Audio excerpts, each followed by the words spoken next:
আল্লাহর দ্বীন অনুযায়ী, আল্লাহর বিধান অনুযায়ী পরিচালিত হবে, এটাই বাস্তবতা।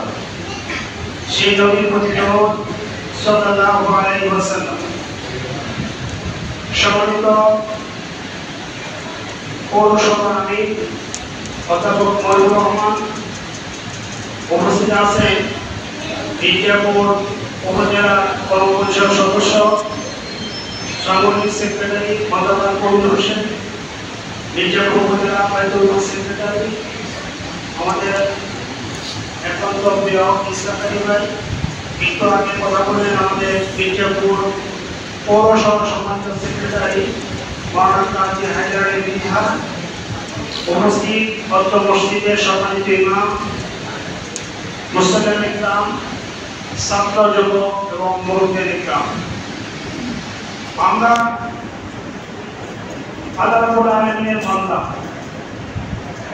এবং আল্লাহ আমাদের রব, এই কথাটা কি আমরা মানি? সকলেই মানি তো?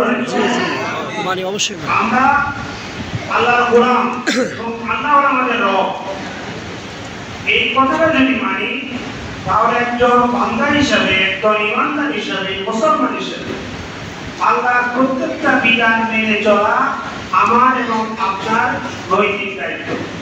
অন্য কোনো মত, অন্য কোনো পথ, অন্য কোনো বিধানের দিকে আমরা যদি পরিচালিত হই, তাহলে আমরা যে দাবি করি আমি মুসলিম, আমরা যে দাবি করি আমি ইমানদার, আমি মুত্তাকি, তাহলে এই দাবিটা সম্পূর্ণভাবে অমূলক হয়ে যাবে।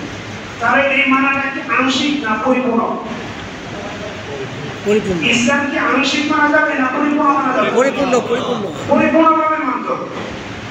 সম্মানিত উপস্থিতি, আল্লাহ রাব্বুল আলামিন প্রত্যেকটা জাতির জন্য রমজানের রোজা ফরজ করে দিয়েছে।